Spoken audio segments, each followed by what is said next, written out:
Hey, you guys. So, today I'm going to be talking about schedules and functions. I told y'all I was going to talk about schedules, but I really want to talk about functions because, yes, that's important. But schedules are important too because a lot of times when people be like, oh my gosh, I don't know why Cynthia is acting this way. Cynthia is either sleepy or hungry, right? So, when I say schedules, I'm going to be saying schedules on behavior therapist side and on the parent side, right? So on the wake up, if you got a client that's in the morning, best believe they have to eat before you start. There is no, oh, we don't eat breakfast. No, if y'all don't eat, if that family does not eat breakfast, then you need to have some kind of a snack on standby because emotions are going to run high. This is why schedules are important. So on a wake up, some kids wake up 6, 7, 9, 10, 12. Hey, I'm not here to judge. But as soon as that kid wakes up, there has to be some sort of thing to do when you wake up. Like you might wake up, brush your teeth, wake up, wash your face, wake up, go use the potty. That's what I use. When you wake up, it's time to go pee. Because when you start moving around, it signals the brain, right? Okay, boom. You got about an hour, 30 minutes to an hour. Feed your child, okay? Feed the kid. Because if you skip breakfast and your child starts acting crazy, you know why. He's hungry, right? Okay, so boom. You eat breakfast, right? Now, with that boost energy, the child need to do something. It's time to do something. It's time to move. Time to do something, right? Whatever it is they like, get it done, okay? Because this is not school. This is summertime. But if you're going to send your child anywhere in the morning, make sure they're eating breakfast, okay? We're not focused on these kids' weight right now. We're focused on their mentality and the way that they are socially, right? Okay, so you send your child to school with breakfast, right? Now your kid is ready to move around, got energy. Okay, got energy. Now they can function. Lunchtime, about 2.5 to 3 hours after breakfast. I'm sorry, this is a schedule for eating. Everything, it's like eat, play, okay? So after lunch, you eat lunch. Make sure, this is the thing too, when I say schedule. When it's a schedule to eat, that means it's time to eat. And it's good to have a schedule because now you give your child a time to sit down and eat. A lot of people like to say, okay, well, it's 9 o'clock, it's time to eat. And then they eat, but they run around and they eat. That messes up the schedule because now it's taking a kid an hour to eat when it's supposed to take 15 to 30 minutes. Right? Okay, so that's the point of the schedule. 9, they eat at 9, it should be done by 9:30. Cool. If it's tight, then you're going to give yourself more opportunity to sit the child down to eat breakfast. That's it. You're just going to have to make sure they eat and get the proper energy they need. Lunchtime, sit down at the table and eat. Okay? If you got one of the kids that can sit there and eat or they stand up and eat, that's fine. As long as they're not running around and not eating. As long as they're eating, we're good. 30 minutes. They got 30 minutes to eat. After 30 minutes, hey, I'm finna throw your plate away. And that's fine. You ain't even got to throw the plate away. If it take a little bit longer, try better next time. You know what I'm saying? Okay, so boom. After lunch, it's time to take a nap. Okay? Whether you eat lunch at 12 or you eat lunch at 2, it's time for that baby to go to sleep. Okay? That's the schedule. That's the schedule. When they get done eating, when they get done going to sleep, you might give them a snack. Okay? You might give them a little snack and then they go around. Now, when I say schedule, I'm talking about eating because I am not big on giving food as reinforcers. Because in order to have a good, stable reinforcer, it has to be something that works. Okay, so let's say me and John meet at 10. Yesterday, John got breakfast at 9:30. He was done with breakfast right when I came in the door. So me trying to give him Cheerios not gonna work at 10:10. 10:10, John ready to play. Okay, that's why schedule is important. It's important for parents so you can understand why your child's energy or emotions are out of whack, and it's good for the behavior therapist because it gives them the opportunity to clock their reinforcers. Okay. Yeah, so that's the point of scheduling. Scheduling enhances the reinforcers and the motivation. Like, I can't motivate you with no Cheerios if you just got done eating a big old bowl of Cheerios. But if y'all skip breakfast today, here's another thing. If you skip breakfast though, like let's say I come in at 10, it's 9:30. You say, well, she gonna have cereal at 10. So I don't want to give him nothing. No, because if I'm using this food as a reinforcer and that kid is hungry, that is torture. That is pure torture. So I try not to use food as a reinforcer. I might be like, when you get done with this, then we can eat this. You know what I'm saying? If you do good, you can get chicken nuggets instead of a sandwich. You know what I'm saying? Like that's as far as that. But schedule is important so that you and your behavior therapist and your BCBA can be on the same page and you can clock the behaviors better on a schedule. Was it after he ate? Was it after he... And it helps with the potty so much because you go to the potty after you eat. You go to the potty after you play. You go to the potty after you nap. When you have that schedule of wake up, eat, play, eat, wake up, eat, it gives you time to say, okay, well, boom, let me potty. Right? Okay, so anyways, that's scheduling. I'm going to go to functions because that's what I wanted to talk about. Okay, functions is like basically the reason that the child is doing the behavior. Like, what is he trying to do? What's the function here? Where is the function? But it's function like, what are you trying to do? Okay, so you got 4 functions. You got attention, tangible things like a game or something, escape, and sensory. Okay, sensory is like they chew on something or they like to fidget their fingers or self-injury. Escape is they don't like something and the reinforcement is to get them out of it. Like if Brad steps in mud, he's gonna be crying, but instead of like, oh, stop crying, Brad, you're gonna think. You're going to use your critical thinking as an adult to say, why is he crying? That's the function. He's crying to escape the mud on his shoes. That's escape.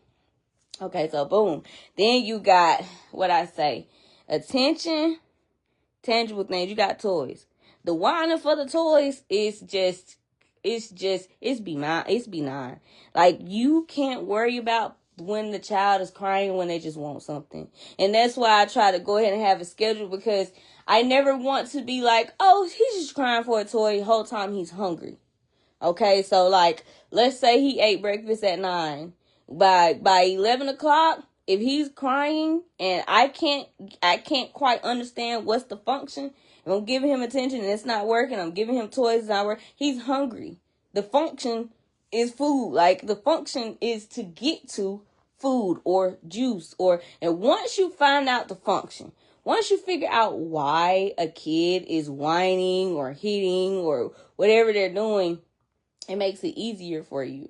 That's the whole part of analysis, behavior analysis. Once you figure out the why, it's easier to fix the problem. You know what I'm saying? So it's like, oh, Brad is crying and he's shaking his foot, but I don't know why he's crying. I just want him to stop crying. He's not going to stop crying because he never got that off of his foot. The reinforcer / function is to get the mud off of his shoe. So knowing the why is he whining? To get the shoe off of his foot. And it makes you say, okay, then you don't have to just go and be like, okay, let me take the shoe off your foot. Because you're giving him that immediately. And now he's going to whine every time he want to escape. The point is, once you know the why, you can use that information to be like, okay, you want me to take the mud? You want the mud off of your shoe. You want me to take your shoe off. And now they're like, ooh, yes, I do want you to take the shoe off. Now we're here. Now you know I know what you want. Now you're paying attention too. Now I'm not trying to have a whole conversation with you while you whining. I'm trying to help you stop whining. So now we here. I know what you want. But you know, at the same time, the whining isn't gonna work. So you could be like, ooh, you want me to take your shoe off? Oh, you can't tell me to take your shoe off if you whining. All you got to do is say shoe off. You know, if they don't talk much, you could just be like, say shoe off or say off. Or you could just, even if you know they're not going to say nothing, you, as you're doing the action of giving them the reinforcer of taking the shoe off, you just be like, yeah, next time just say shoe off. And as you take the shoe off, you be like, shoe off. So next time, they might just say off. Sometimes they might say shoe off. Like, you don't know what they said, but you know he's trying. And now you're helping him come up with an alternative to whining for the function of getting the shoe off. Okay? The hardest one is attention. A lot of kids get aggressive, self-injury, all that stuff. And you don't know if it's for attention or if it's for sensory. Because I can't say people like to hit other people for sensory, but it takes a long time to understand why a kid puts his hands. Most of the time it's for attention. Sometimes it's for escape, right? I've seen it. I won't tell y'all nothing I have not seen and worked through, okay? If I do, I'm going to tell you, look, I've never had that type of client.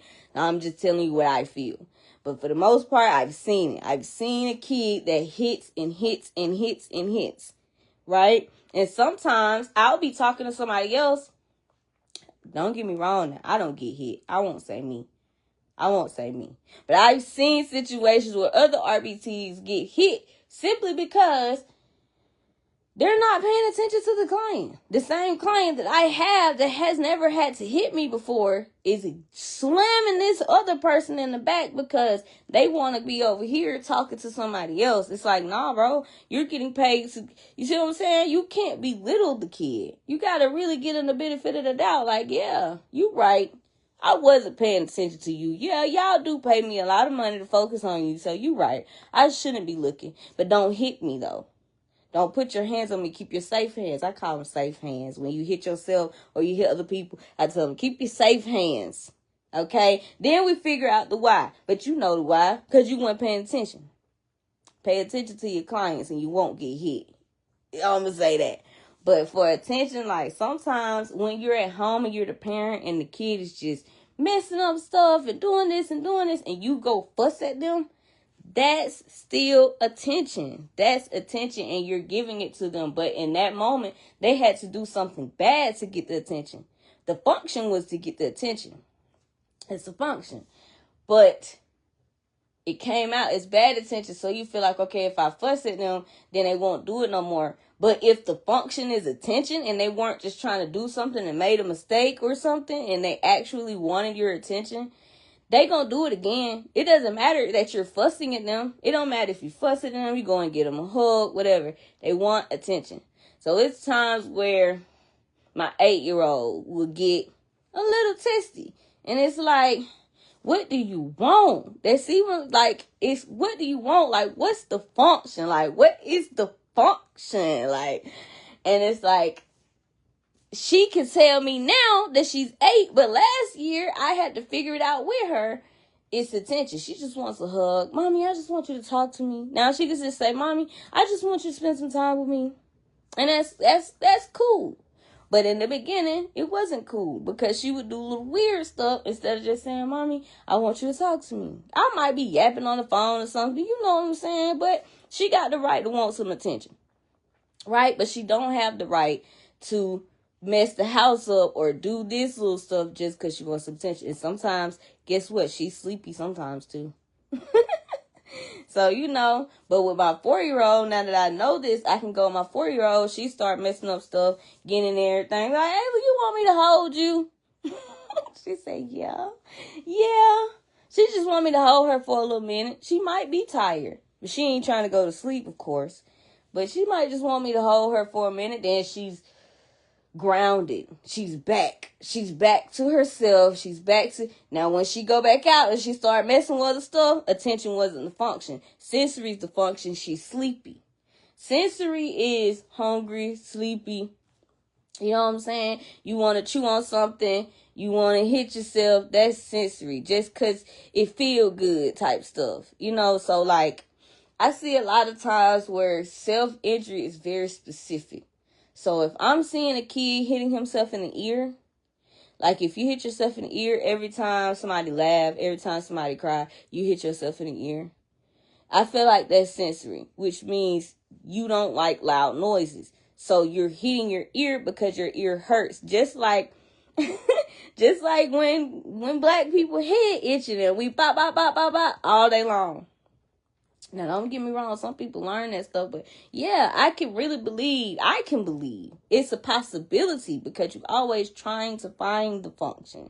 You're not always right, but it's good to try to find the function. But I always believe when self-injury is at play, it's sensory, but it's also escape. Like, sometimes they just like to do that, and it feels good. But sometimes they got a headache. Sometimes their nose hurt. Sometimes their butt itches. But instead of scratching it, they're just pop, pop, pop. I've seen it. I'm just saying, I've seen it. You know, and it's a process. But it's easier if somebody can be like, focus on the function. Don't worry about the behavior. Worry about the purpose of the behavior, aka the function of the behavior. Are they trying to get your attention? Are they hitting you for attention? Say, hey, if you want my attention next time, just tap on me. Or say, hey, or say, Miss Ashley. Or say, look. See, you say, look. You can learn how to say, look, better than you can do all the other stuff. So once you find a function, you figure out what you could do for it. Attention. What else I say? I forget. But I'm going to remember for y'all for real. Attention, tangible things. Look, I know you want the toy, but you will not sit here and put your hands on, yell at, whine, cry, just to get the toy. You can use your words, right? You can use your words. Like, you have every right to want the toy. But what you do about it is what I'm here to intervene, right? So, what else I say? Escape. Like I said, I went over escape 5 million times. Escape. You want me to help you get out of that bind? I'm going to need you to ask me respectfully. There's nothing wrong with you wanting the mud off of your shoe. But there's a certain way that you're going to come to me about it. And it takes away from, oh, I'm not this, I'm not that, I'm not capable. And it brings itself to, I got to learn how to do this because that's the only way that mommy's going to understand what I want. See how it's not even about the kid. It's about how they are learning you. You're learning them with the function and stuff. But they're learning you. They're learning, okay, I can't whine. Yeah, she gets what I want, but I can't do that. And then there's sensory. Sensory's hard. Because I'm going to say this. If you see a kid chewing on a straw, the best thing you could do is replace the sensory. Like like I said, people hitting their head. Hey, does your head hurt? Is your forehead hurting? Are you okay? You know, and just watch when it happens. Like if they're chewing on a straw, their teeth, and kids' teeth grow fine, but they go to hitting themselves, take them to the doctor.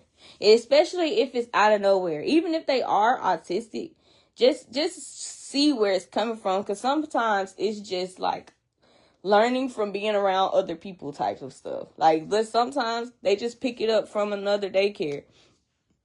Excuse me, but most of the time, something's hurting. Something's feeling some type of way, or it's just soothing. So if they're doing this and there's no signs of trauma, there's no signs of something being wrong, give them a little squishy toy. Give them like a little thing where they can hit on it. It might be something on their hand. They just want to hit something. Or I've seen somebody do this. I can't say I don't approve of it, but there was a situation where the RBC was seeing that he was hitting his head.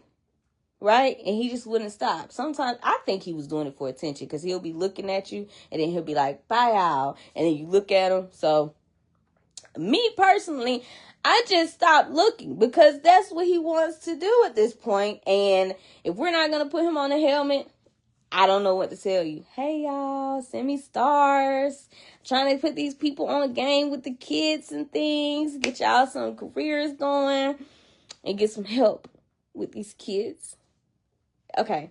But yeah, when it's something where he was hitting in his head, oh, he was hitting his head so hard. He was such a big kid, right? Well, I hope he still don't, but he's still alive. I'm just saying, I don't have him anymore because my legs broke. But yeah, he would just hit and it'd be so hard. Sometimes he'd be like, and sometimes he'll be watching a video for too long. And see me, you can't watch YouTube if you hit yourself. I'm sorry. There's only one way to teach sensory, and that's through reinforcements and punishers. I'm going to have to take the game away if you're hitting yourself, bro, because you're getting overly stimulated now. Because 5 minutes ago, you were fine. Guess what? You watch YouTube on a tablet, there's no shorts. Because look, that's stimulating, isn't it? Isn't me doing this in itself stimulating? So it's like overly stimulating when you let the kid get a hold to the controller or a hold to the tablet, and now they're just scrolling. 2 minutes in, bop, they hitting their head. Right? The same way they say with the food, okay? You know your little kid just drunk some Hawaiian punch. 5 minutes later, she's bouncing off the wall. Hey, put some water in it or something. You know, you got to get control of certain situations in the best way you can for sensory stuff. For stuff where they just all over the place. Yeah.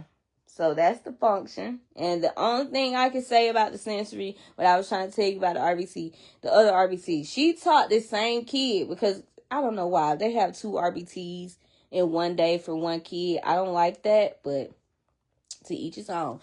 And he would just be hitting himself.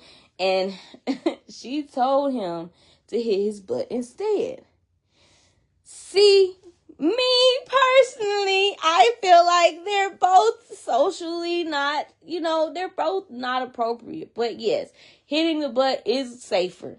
But I would rather control your stimulation and keep you on a good schedule. See, now you got sensory problems. That goes to schedule because now it's okay, you wake up, you might watch YouTube, but hey, you get you about 10 minutes of YouTube, no scrolling, just one video. You get you one video, the tablet's here, you can't touch it.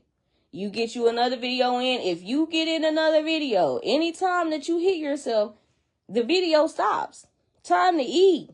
It's time for breakfast now. Okay? And let's try this again another time. Let's go play. Let's get this video, YouTube, out of your whole mentality for the day. Let's go find something to do with our bodies. And then once maybe you eat again. Maybe it's lunchtime again. You watch you a little video. You're not scrolling. You don't get to play with the tablet because your sensory is out of control. You see what I'm saying? Yeah, that one is hard. That function it's not hard, but that function, it takes a lot of time because it's a lot of training. The other 3 functions are simple. So I'm going to say this one more time, and I'm going to let y'all go because I told y'all I'm going to start keeping it short. The 4 functions are attention, sensory, escape, and anything tangible. All right. See y'all next time. Bye.